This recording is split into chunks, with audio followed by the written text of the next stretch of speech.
Close your eyes for a moment. Imagine you are standing in a vast hall, a cathedral of glass and silver light.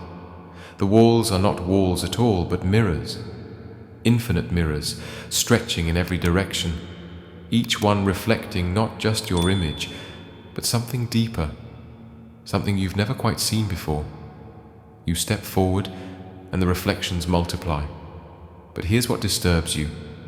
In each mirror, you see not just yourself, but other people. Your mother, your lover, your enemy, the stranger who cut you off in traffic this morning, the colleague who always seems to undermine you. They're all there, staring back at you from within these mirrors. And then comes the question that shatters everything you thought you knew. What if these mirrors aren't showing you them at all? What if every face you see, every judgment you make, every emotion you feel toward another person, what if it's all just you looking back at yourself? This is not philosophy. This is not poetry. This is the most fundamental mechanism of human psychology, operating beneath your awareness every single moment of your existence. And tonight, we're going to descend into the deepest chambers of the mind to understand it. Welcome back to Echoes of the Ancients. I'm your guide through the labyrinth of consciousness, and what you're about to experience is not just a video, it's a journey into the shadow realm of the psyche, where the boundaries between self and other dissolve like morning mist. This is Season 4, The Mirror, and this episode will change how you see every relationship, every conflict, every moment of love and hate you've ever experienced. The phenomenon we're exploring tonight has a name that psychology gave it, but humanity has known it since the first human being looked into another's eyes and felt something stir in their chest. It's called projection, and it is the invisible architecture of human reality. But let me be clear about what we're truly discussing here. This isn't about simple misunderstanding. This isn't about occasionally misjudging someone's intentions. Projection is the fundamental process by which you construct your entire experience of other people. It is the lens through which all human relationships are filtered. It is the reason why love can turn to hate in an instant. It is the mechanism by which societies create enemies. It is the technology of the psyche that determines whether you experience the world as friendly or hostile, beautiful or terrifying. And here's what makes this so profound, so unsettling, so absolutely crucial to understand. You are projecting right now onto me, onto everyone you know, onto strangers, onto celebrities, onto political figures, onto God itself. You cannot not project. It is as involuntary as breathing, as constant as your heartbeat. The question is not whether you project. The question is, can you become conscious of it? Can you retrieve the parts of yourself you've scattered across the faces of others? Can you take back the fragments of your soul you've been carrying in the eyes of everyone around you? Imagine for a moment that every person you've ever met is a screen, and your psyche is a projector, casting images onto those screens, images that come from the deepest, darkest, most unexamined corners of your own being. The angry face of your father appears on your boss. The abandonment wound from your childhood appears on your partner's occasional distance. The parts of yourself you've rejected, your aggression, your neediness, your sexuality, your ambition, your weakness, all of them are walking around outside of you, wearing the faces of other people.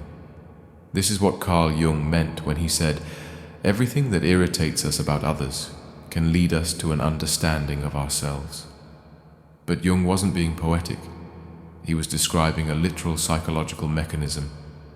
When you feel intense emotion toward another person, whether it's attraction, repulsion, admiration, or disgust, you are experiencing a collision between the external world and your internal landscape. And more often than not, what you're experiencing is yourself. Think about the last person who truly angered you. Not a mild annoyance, but real anger. The kind that made your chest tight, your jaw clench, your mind spin with imagined confrontations. What exactly were they doing?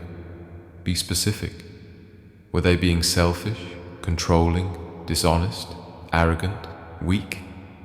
Now here's the question that will make you uncomfortable. Is there any part of you, perhaps a part you've rejected, hidden, or refused to acknowledge, that possesses that very quality? The silence you just felt? That's the sound of your ego defending itself against the truth. This is why projection is so difficult to see in yourself. Your psyche has set up an elaborate defense system specifically designed to keep you from recognizing your own reflection in others. Because to see your projection is to see your shadow. And to see your shadow is to admit that you are not who you think you are. But here's what gives me hope. What makes this entire exploration worthwhile. Every projection is an invitation. Every strong reaction to another person is a doorway. Every mirror that shows you something ugly, something beautiful, something you can't quite accept, it's all pointing back to you, saying, here is a part of yourself you haven't integrated yet. Here is where you can become more whole. And that's what we're going to do tonight. We're going to become archaeologists of the psyche, excavating the buried parts of ourselves we've been carrying in other people. We're going to trace this phenomenon from its origins in the earliest days of human consciousness, through the brilliant discoveries of depth psychology, into the neuroscience of mirror neurons and empathy, and finally into the future, where technology is creating new screens for our projections, new mirrors for our souls. The journey will be challenging. You will see things about yourself you've been avoiding. You will recognize patterns in your relationships that suddenly make terrible, perfect sense. You will understand why you've been attracting the same type of person over and over, why certain wounds never heal, why some conflicts feel so visceral, so personal, so impossible to resolve. But you will also discover something magnificent, that every person you've ever known has been showing you a part of yourself you needed to see, that your relationships are not random collisions, but carefully orchestrated meetings with your own unconscious, that the universe has been holding up a mirror to you your entire life, and you just needed to learn how to look. So take a deep breath, center yourself, because we're about to step through the looking glass into a realm where nothing is quite as it seems, where enemies become teachers, where the people you love most might be carrying the parts of you you've most rejected, and where the journey to understand others leads inevitably, inexorably back to yourself. The hall of mirrors awaits, and every reflection is you. Let's begin. Before we can understand how projection works, we need to go back, far back, to the moment when the human psyche first split itself in two. Picture this. It's approximately 70,000 years ago. Somewhere on the African savannah, a human being, one of your direct ancestors, is sitting by a fire. The flames dance, casting shadows on the cave wall behind. And then, something remarkable happens. Something that has never occurred before in the 4 billion years of life on Earth. This human being sees their shadow on the wall and recognizes that it is them. The shadow moves when they move. It grows and shrinks with the fire's light. And in that moment of recognition, consciousness does something extraordinary. It splits itself into observer and observed, subject and object, self and other.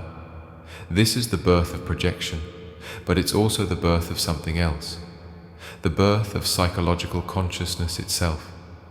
Because before you can project aspects of yourself onto others, you first need to develop a sense of self distinct from the world around you.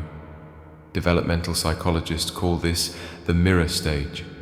The infant, somewhere around 18 months old, sees themselves in a mirror and experiences a revolution of consciousness. Before this moment, the infant doesn't distinguish between self and mother, self and world. Everything is one continuous, undifferentiated experience. But in the mirror, They see a bounded form, a separate being. They point at the reflection. They touch their own face. They realize, that is me. I am separate. But here's the tragedy and the beauty hidden within that moment. In gaining a self, we lose the world. In becoming separate, we become alone. And the psyche, in its infinite creativity, immediately begins to bridge that gap through projection. We throw parts of ourselves outward onto others, attempting to reconnect with the original unity we've lost. This is what the myths have always known. Think of Narcissus, the beautiful youth from Greek mythology, who fell in love with his own reflection in a pool of water. For centuries, we've read this as a story about vanity. But look deeper. Narcissus didn't recognize himself in the water. He thought he was seeing someone else, a beautiful other that he could love. He was experiencing the most primal form of projection, seeing yourself and believing you're seeing the world. And what happened? He was so transfixed by this reflected self that he wasted away, unable to tear himself from the pool. He died gazing at his own image, transformed into the flower that bears his name. This is the danger of projection.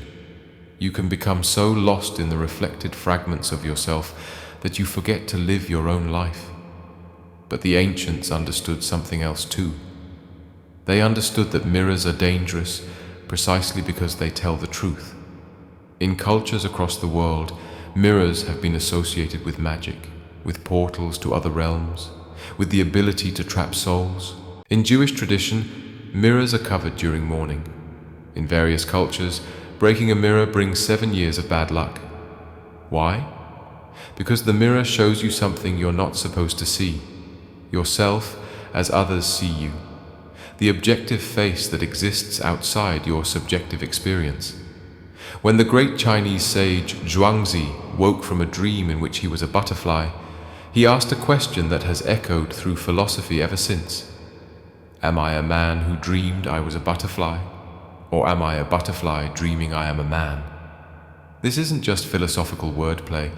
It's the recognition that the boundary between self and other, reality and projection, is far more permeable than we pretend. Now let's move forward in time. Vienna, late 19th century. A neurologist named Sigmund Freud is listening to his patients, and he's noticing something strange. They keep attributing their own unacceptable thoughts and feelings to other people. A patient who harbors hostile feelings towards someone will insist that person hates them. A patient experiencing sexual attraction they find shameful will become convinced that others are sexually pursuing them.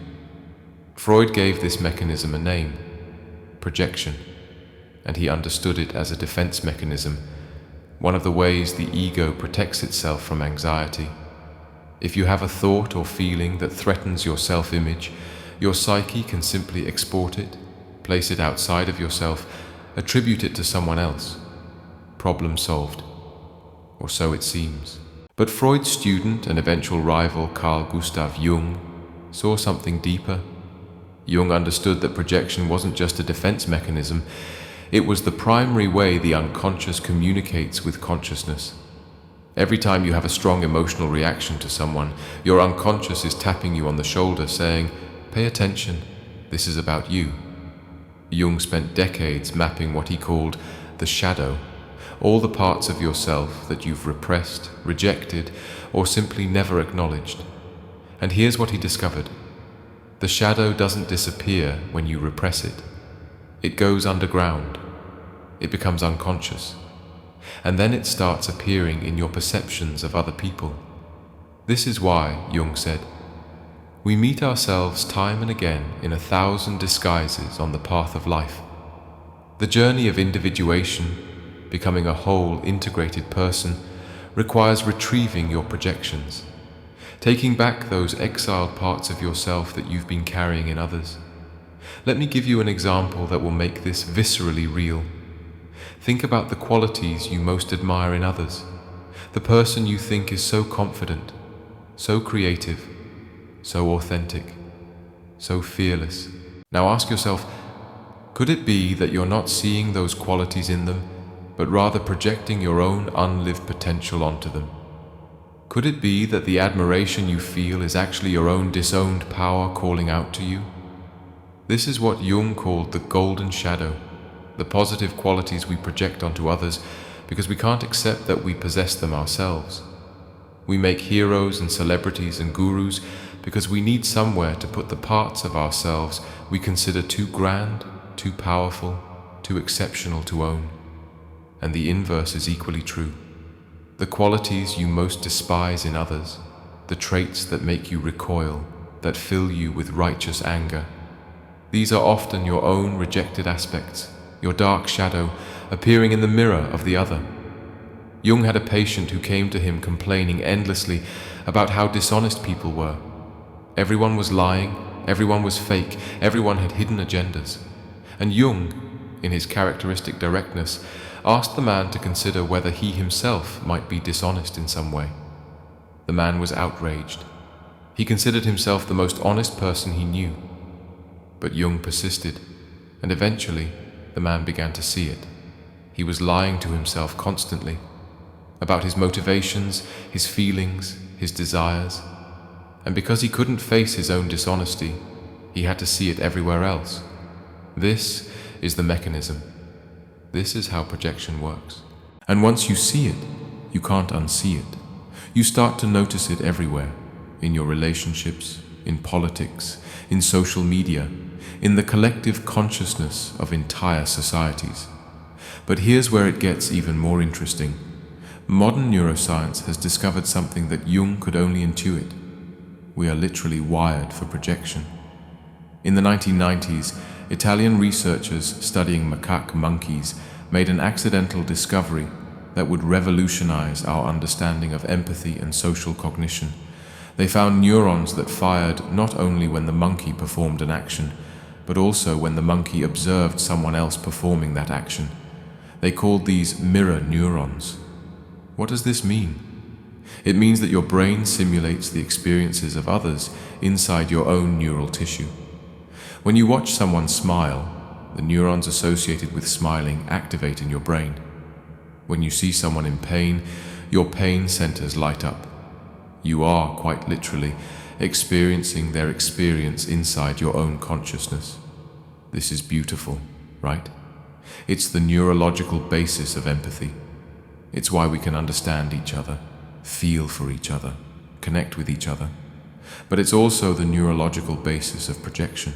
Because if you're simulating someone else's experience in your own brain, how do you know where they end and you begin? How do you distinguish between what they're actually feeling and what you're projecting onto them? The answer is, most of the time you can't. Your brain is constantly generating predictions about what others are thinking and feeling, and these predictions are heavily influenced by your own unconscious material. You think you're reading the room, reading the person, reading the situation, but you're actually reading yourself. There's a famous study in psychology called the false consensus effect. Researchers found that people consistently overestimate how many others share their opinions, beliefs, and behaviors. If you cheat on your taxes, you assume most people do. If you're honest, you assume most people are honest. We use ourselves as the template for understanding others. We project our own psychology outward and call it objective perception. But here's the mystical dimension that science is only beginning to approach. What if projection isn't just a bug in the system? What if it's a feature? What if the universe organized itself in such a way that every encounter with another person is actually an encounter with yourself? This is what the mystics have always taught. Thou art that, says the Upanishads. The kingdom of God is within you, says Jesus. He who knows himself knows his Lord, says the Sufi tradition. They're all pointing to the same truth. The separation between self and other is ultimately an illusion, and projection is the mechanism by which this truth is hidden from you, but also the mechanism by which it can be revealed. Think about it this way. If you're projecting aspects of yourself onto everyone you meet, then everyone you meet is, in some sense, you. Every relationship becomes a hall of mirrors. Every person becomes a teacher, showing you the parts of yourself you haven't integrated yet. And this is where the journey gets truly transformative. Because if you can learn to recognize your projections, if you can learn to withdraw them, if you can learn to take back the fragments of yourself you've scattered across the faces of others, then you can become whole, not perfect, not enlightened in some fantasy sense, but integrated, authentic, real. You can stop living your life through proxies, stop fighting shadows, stop loving ghosts. You can meet people as they actually are, not as screens for your unconscious material. But before we can reach that promised land, we have to descend into the darkness. We have to explore what happens when projection goes wrong, when it becomes toxic, when it destroys relationships, warps societies, and turns human beings into strangers to themselves. Because the Hall of Mirrors has a shadow side, and that's where we're going next. There's a moment in every deep relationship when the honeymoon ends and the real work begins. You know the moment I'm talking about. It might come after 3 months or 3 years, but it always comes. It's the moment when your partner, the person you thought you knew, the person you fell in love with, suddenly becomes a stranger. Worse than a stranger. They become your enemy. What happened? Did they change? Did you change? Neither. What changed was this. Your projections collapsed. Let me paint you a picture of how this works, because this is one of the most important dynamics in human relationships, and yet almost no one understands it. When you first meet someone you're attracted to, you don't see them. You can't see them. What you see is a blank screen onto which you project your ideal image, the anima or animus, as Jung called it. If you're a man, you project the feminine principle from your unconscious. If you're a woman, you project the masculine. These are archetypal images formed from your early relationships, your wounds, your unfulfilled needs, your disowned desires. This is why new love feels so magical, so fated, so perfect. You're not falling in love with a person, you're falling in love with yourself, with the image of wholeness that person represents. They seem to complete you because they're carrying the parts of yourself you've rejected. They seem to understand you perfectly because they're reflecting your own unconscious back to you. But here's the inevitable tragedy. The projection always falls. Always. Because the person isn't your projection. They're a separate human being with their own shadows, their own wounds, their own projections, and eventually, through conflict, through intimacy, through the simple passage of time, reality breaks through the illusion. And when it does, when you finally see the actual person in front of you, many people experience it as betrayal. You changed, they say. You're not who I thought you were. But what they really mean is, you're not my projection anymore. You're disturbingly, uncomfortably real. This is when most relationships either deepen into genuine intimacy or dissolve into conflict and separation. Because genuine intimacy requires you to withdraw your projections and meet the other person as they actually are. And that's terrifying. It means you have to take back all those disowned parts of yourself you placed in them. It means you have to become responsible for your own completeness. Most people can't do it. They'd rather find a new screen for their projections, a new person who will carry their ideal image a little longer. This is why some people have the same relationship over and over with different people. They're not choosing poorly. They're projecting the same material onto different screens. But it gets darker, because projection doesn't just create romantic illusions. It creates enemies. It creates conflict.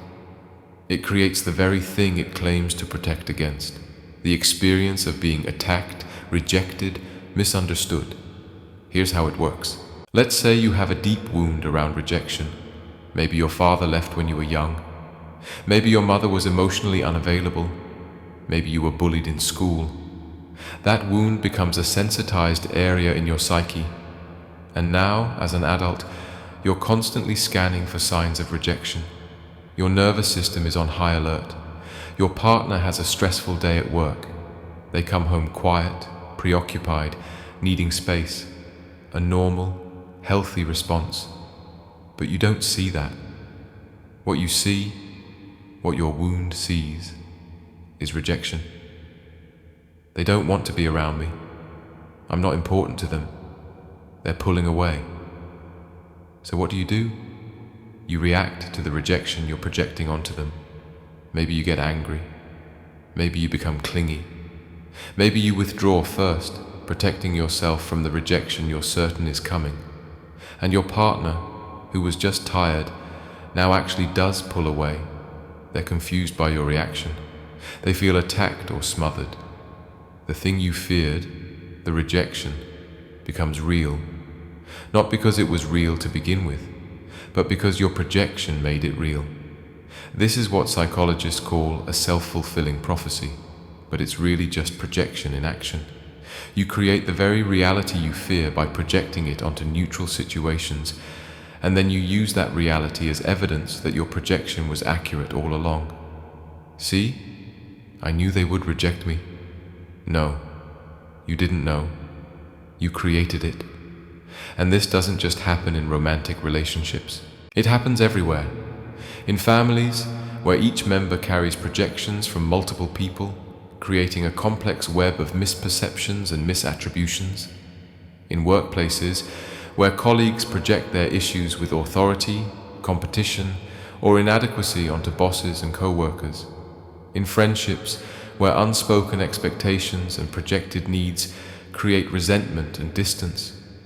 But the most dangerous manifestation of projection occurs not at the individual level, but at the collective level, because entire societies project their shadows onto other groups, and when they do, the result is dehumanization, prejudice, war, genocide. Think about how this works. A society represses certain qualities, aggression, sexuality, irrationality, wildness, whatever threatens its self-image. These qualities don't disappear. They go into the collective shadow, and then the society finds a group onto which it can project these qualities. The other, the foreigner, the different. Suddenly that group becomes the repository for everything the society has rejected about itself. They become the enemy, the threat, the ones who must be controlled, converted, or eliminated, not because of who they actually are, but because of what they're being made to carry. This is how racism works, how anti-Semitism works, how Islamophobia works, how any form of othering works. The dominant group projects its shadow onto a minority and then persecutes them for carrying it. They are violent, they are dishonest, they are sexual predators, they are trying to replace us. All the things the dominant group refuses to acknowledge in itself. Jung saw this clearly in the rise of Nazism. The Germans projected their shadow, their aggression, their guilt, their chaos, onto the Jews. And once that projection solidified into collective belief, it justified unspeakable acts. Because they weren't attacking real people anymore. They were attacking their own shadow, externalized. And here's the truly terrifying part. The people doing this genuinely believe they're defending themselves. They genuinely believe they're the victims, that they're acting in self-defense.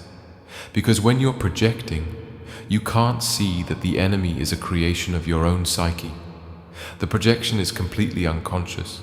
It feels like objective perception. This is why moral righteousness is so dangerous. When you're absolutely certain that the other person is evil, wrong, corrupt, dangerous, when you feel that burning clarity of judgment, that's often a sign that you're projecting your shadow, because genuine evil is rare, but shadow projection is universal. And in our current moment, with social media creating infinite screens for projection, this dynamic has reached a fever pitch. We're living in what I call the age of projection. Billions of people staring at screens, projecting their hopes, fears, hatreds, and traumas onto strangers, celebrities, politicians, movements. You see someone's carefully curated post and project your envy, your inadequacy, your sense that life is passing you by. You read a tweet from someone you disagree with politically and project your own repressed authoritarianism, your own hidden prejudices, your own fear of being wrong. You watch a video of someone making a mistake and project your own shame, your own self-judgment, your need to punish yourself onto them. The algorithms understand this. They're designed to exploit projection.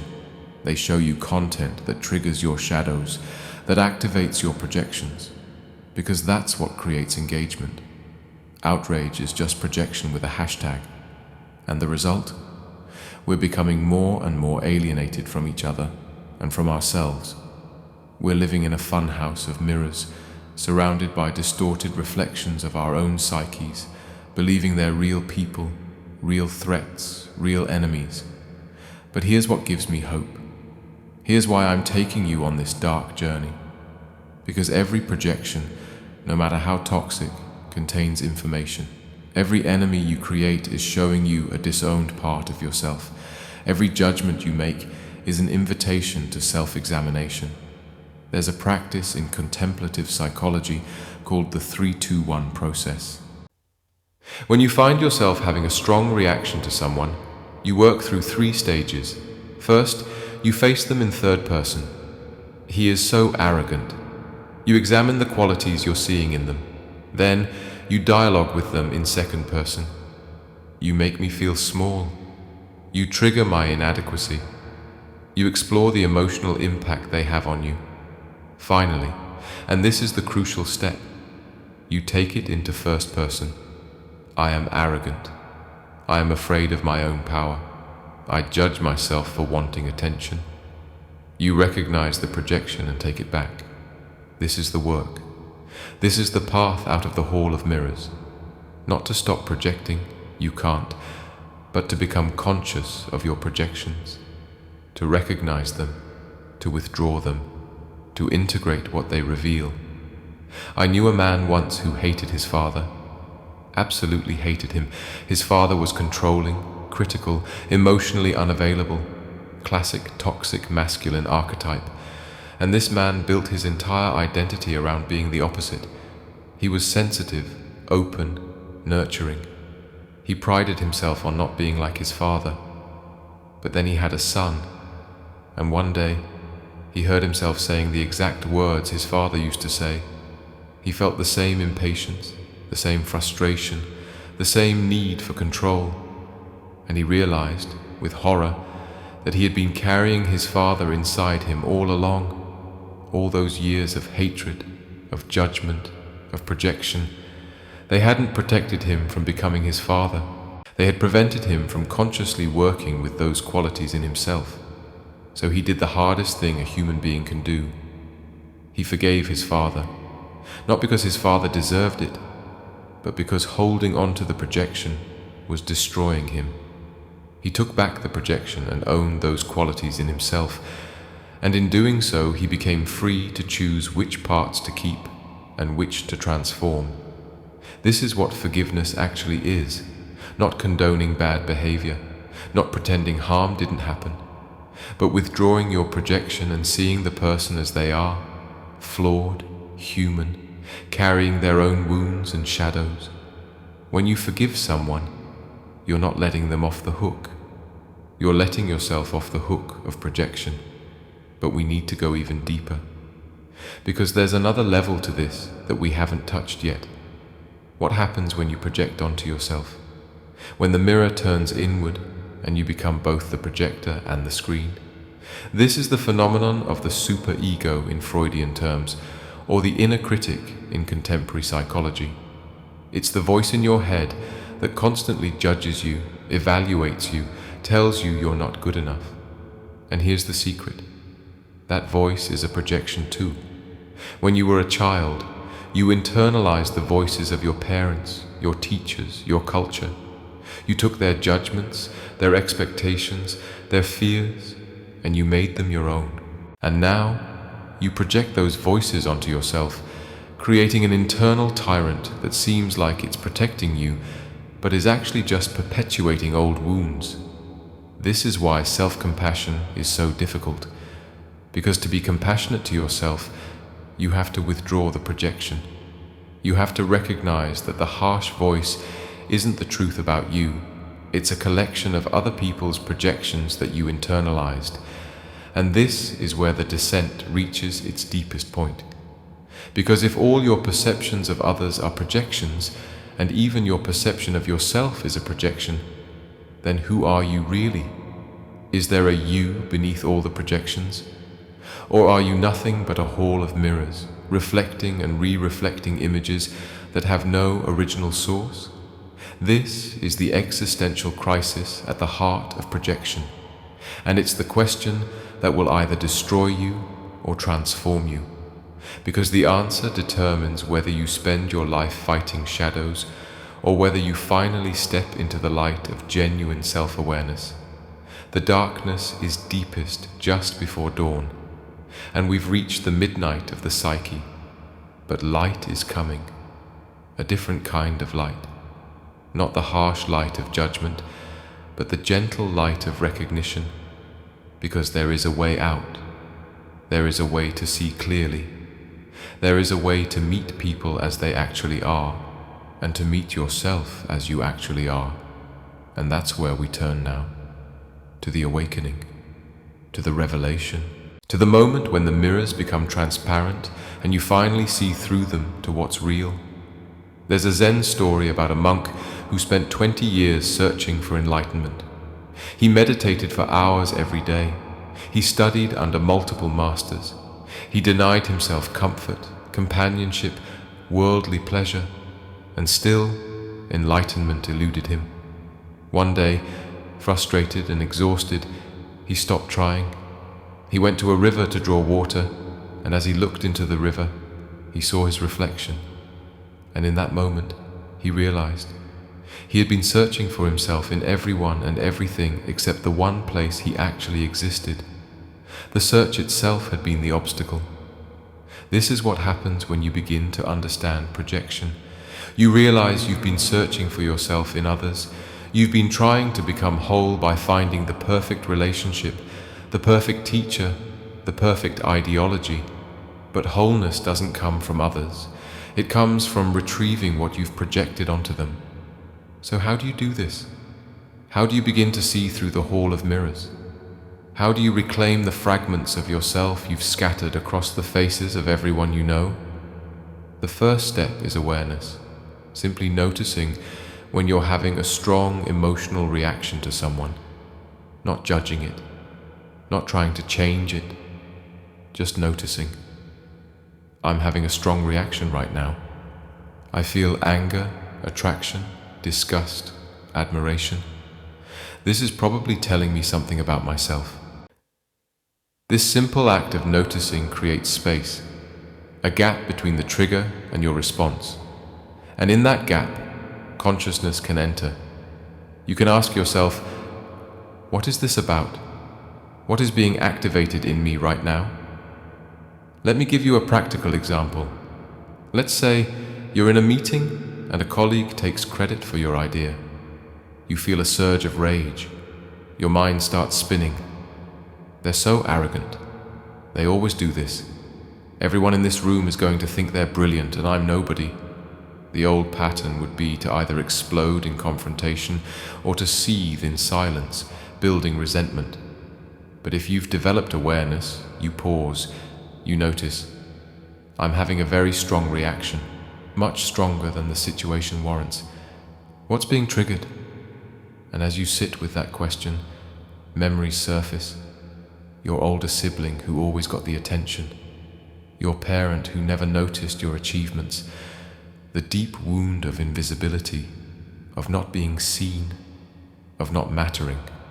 That wound is being activated right now, and you're projecting it onto your colleague. Does that mean your colleague didn't do anything wrong? No. They probably did take credit for your idea, and that's not okay. But the intensity of your reaction, that belongs to you. That's your material. And if you can recognize that, you have choices. You can address the situation from a centered place, rather than from your wound. You can set a boundary without making the colleague carry all your historical pain. This is the beginning of wisdom. Recognizing that your experience of reality is filtered through your psychology, that the world you're experiencing is partly real and partly constructed by your projections. But awareness alone isn't enough, because once you see your projections, you have to do something with them. This is where the real work begins. Integration. Jung had a powerful technique for this. He called it active imagination. When you notice a projection, you don't just intellectually analyze it. You enter into a dialogue with it. You personify the quality you're projecting and have a conversation with it in your imagination. Let's say you're projecting strength onto a mentor or hero. You see them as strong, decisive, unshakable, everything you believe you're not.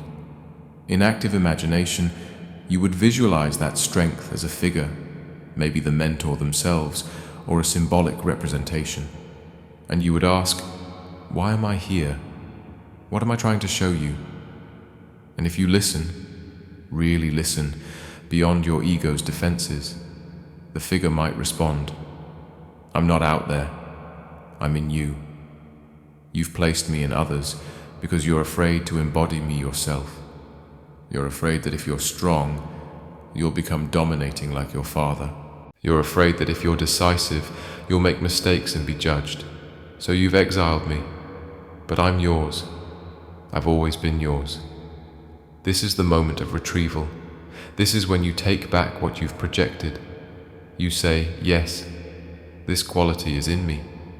I'm afraid of it, but it's mine. And slowly, incrementally, you begin to embody it. Not perfectly, not without fear, but authentically. And here's what's miraculous. When you withdraw a projection, your perception of the other person changes. Instantly. If you've been seeing your mentor as impossibly strong, once you claim your own strength, you'll suddenly see their vulnerabilities, their fears, their humanity. The pedestal dissolves, and what's left is a real relationship with a real person. This happens in romantic relationships too. I've seen couples on the brink of divorce transform when both partners start withdrawing their projections. The person who seemed impossibly distant becomes someone struggling with their own fear of intimacy. The person who seemed so critical becomes someone projecting their own harsh inner voice onto you. When you stop relating to projections and start relating to people, everything changes. Conflicts that seemed unsolvable become workable. Communication that was impossible becomes possible. Because you're finally speaking to the person in front of you, not to a ghost from your past.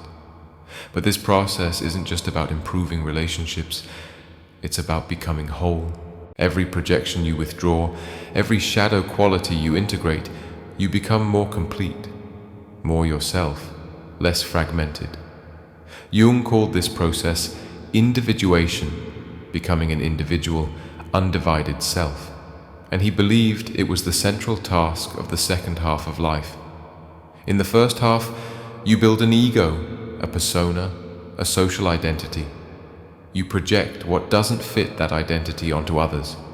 But in the second half, if you're courageous, you begin taking those projections back. You begin admitting, I am not just good, I'm also selfish. I'm not just humble, I'm also ambitious. I'm not just rational, I'm also wild. And as you integrate these opposites, you become paradoxically both more human and more divine. More human because you're admitting your shadows. More divine because you're no longer split, no longer at war with yourself. There's a concept in Jungian psychology called the transcendent function. It's the psyche's innate capacity to hold opposites in creative tension until something new emerges. When you can hold both your strength and your vulnerability, both your selfishness and your generosity, both your light and your shadow, when you can hold these without collapsing into one or the other, the transcendent function activates, and you become something more than the sum of your parts. This is what the alchemists were really talking about With their symbolism of turning lead into gold, they weren't talking about literal metals. They were talking about psychological transformation, taking the base material of your shadow, your projections, your wounds, and through the alchemical process of conscious awareness, transforming them into gold, into consciousness, into wisdom, into compassion. And here's where it gets truly mystical, because when you've done enough of this work, when you've withdrawn enough projections and integrated enough shadows, something extraordinary happens. The boundary between self and other doesn't disappear, but it becomes permeable, transparent. You start to see that everyone you meet is carrying their own shadows, projecting their own material, fighting their own internal wars. And instead of taking it personally, instead of reacting from your wound, you can hold space for it. You can see through their projections to the suffering underneath. You can meet them with compassion, even when they're attacking you, because you recognize they're not attacking you. They're battling their own ghosts. This is what spiritual teachers mean when they talk about non-dual awareness. It's not that differences disappear. It's that you see the unity beneath the differences. You see that every projection, every judgment, every conflict is ultimately the one consciousness trying to see itself, trying to become whole. But I need to be careful here, because this can become spiritual bypassing. Oh, everything is just projection, so nothing really matters. No, things matter. People's actions have consequences. Harm is real. You can't just project love and light onto someone who's genuinely dangerous and pretend that makes everything okay. The point isn't to deny reality. The point is to see reality more clearly. And that means distinguishing between what's actually happening and what you're projecting onto what's happening. It means taking responsibility for your part without taking responsibility for everything. This is the mature approach to projection. Not everything is me, but I need to check what's me and what's you. It's asking, is this person actually being hostile, or am I projecting hostility onto neutral behavior? Is this situation actually dangerous, or am I projecting my anxiety onto uncertainty? And here's a practical tool for this: the video camera test. If you recorded the situation with a camera and showed it to 10 neutral observers, what would they see? Not what would they interpret, but what would they literally observe? Your colleague made a comment. That's the fact. Your interpretation that they're trying to undermine you, that might be projection. Your partner forgot to call. That's the fact. Your interpretation that they don't care about you, that might be projection. This doesn't mean your feelings aren't valid. They are. But feelings aren't facts. And when you can separate the two, you can respond more skillfully to what's actually happening. Now let me take this to another level. Because in our current technological age, we're not just projecting onto people, we're projecting onto AI, onto social media, onto virtual worlds, onto digital representations of reality. And this is creating entirely new dimensions of projection that we're only beginning to understand. Think about how you interact with AI. Right now, as you listen to this, you might be having feelings about me, about this voice, about the intelligence presenting these ideas. But here's the thing, I might be an AI, and if I am, what are you projecting onto me? Authority? Wisdom? Threat? And how does that projection differ from what you'd project onto a human teacher or social media? You see a photo of someone's vacation and project an entire life of happiness and fulfillment onto them. You don't see the fight they had with their partner that morning. You don't see their debt. You don't see their anxiety. You see the curated image, and you project a fantasy, and then you feel bad about your own life in comparison to a projection. This is creating a crisis of reality. We're surrounded by images, representations, simulations, and we're projecting onto all of them. Our brains evolved to project onto real people in real environments. We never evolved to handle this level of abstraction, this many screens, this much mediated reality, and it's making us sick, literally sick. Anxiety, depression, loneliness are skyrocketing. Because when you're projecting onto screens, you're not actually connecting. You're just multiplying your inner fragmentation across digital space. But here's the opportunity hidden in this crisis. Technology is revealing projection in a way that's never been possible before. When you argue with someone on social media, you can go back and read the actual words they wrote, and often you'll realize you were arguing with your projection of them, not their actual position. The permanent record forces you to confront the gap between reality and your perception. AI is going to accelerate this, because as AI becomes more sophisticated, we'll be forced to ask, what are we projecting onto it? What human qualities are we attributing to algorithmic processes? And in asking those questions, we might finally start asking, what are we projecting onto each other? This could be the Great Awakening, the moment when humanity collectively realizes that we've been living in a hall of mirrors and it's time to see what's real. But that awakening has to happen one person at a time. It has to happen in you. And it starts with a simple commitment to notice your projections, to question your judgments, to take back your shadows, to meet people as they are, not as you need them to be. This is the path of awakening, not to some transcendent state beyond the human, but to the fully human, to the self that's both strong and vulnerable, light and dark, separate and connected, to the self that can see clearly because it's stopped projecting its internal drama onto the screen of the world. And when you do this, when you really do this, something amazing happens. You don't lose your emotions. You don't become cold or detached. You become more alive, because you're finally experiencing reality directly, not through the filter of your projections. Love becomes richer, because you're loving a real person, not an ideal. Anger becomes cleaner, because it's responding to what's actually happening, not to historical wounds. Joy becomes deeper, because it's not dependent on others carrying your disowned happiness. You become free, not free from relationships, from emotions, from being human. Free to be fully human without being imprisoned by your projections.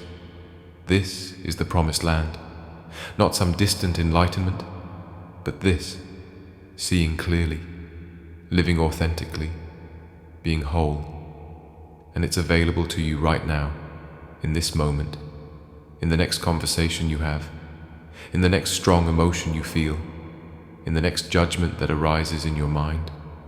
The mirror is always there. The question is, will you look?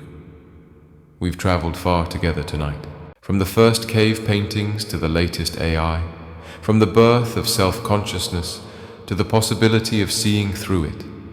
We've descended into the shadow realm of projection and emerged with tools for transformation. But I want to leave you with something you can carry forward. Something practical, something that will help you navigate the hall of mirrors that is human relationship. Here it is. Every person you meet is offering you a gift. That gift is a reflection. Some reflections are beautiful, showing you your potential, your unlived possibilities, your hidden strengths. Some reflections are disturbing, showing you your shadows, your wounds, your rejected parts. But they're all reflections. They're all you, looking back at yourself from the mirror of the other. And the work, the real work of becoming conscious, is learning to receive these gifts with gratitude, even the painful ones, especially the painful ones. Because your enemy is often your greatest teacher. The person who triggers you most is often showing you your most important work. This doesn't mean staying in abusive relationships. This doesn't mean tolerating harm. Sometimes the lesson is learning to protect yourself, to set boundaries, to walk away. But even then, the person taught you something about yourself. They showed you a place where you need to grow, a boundary you need to establish, a part of yourself you need to reclaim. I want you to try something in the coming days. Pick one person who triggers you, not someone who's harming you, but someone who irritates you, frustrates you, brings up strong emotions. And ask yourself, what quality in them am I judging? And then ask the harder question, is that quality completely absent in me? Or am I judging them for something I can't accept in myself? Sit with that. Journal about it. Don't rush to answer. Let the question work on you. Let it reveal what it needs to reveal. And then, if you're brave, try this. Thank the person silently in your mind, not for their behavior, but for showing you a part of yourself you needed to see, for being a mirror, for playing their role in your awakening. This is advanced work.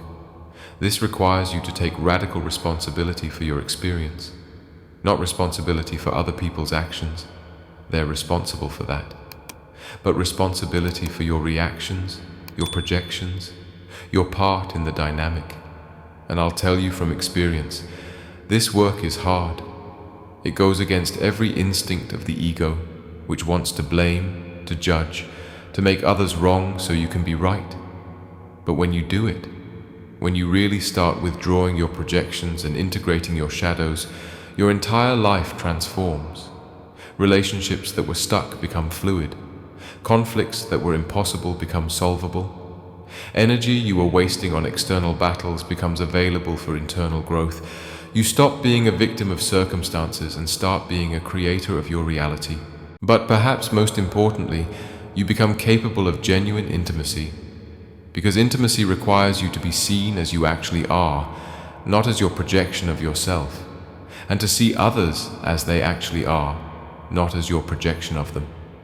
When both people in a relationship can do this, when the hall of mirrors becomes transparent, that's when real love becomes possible.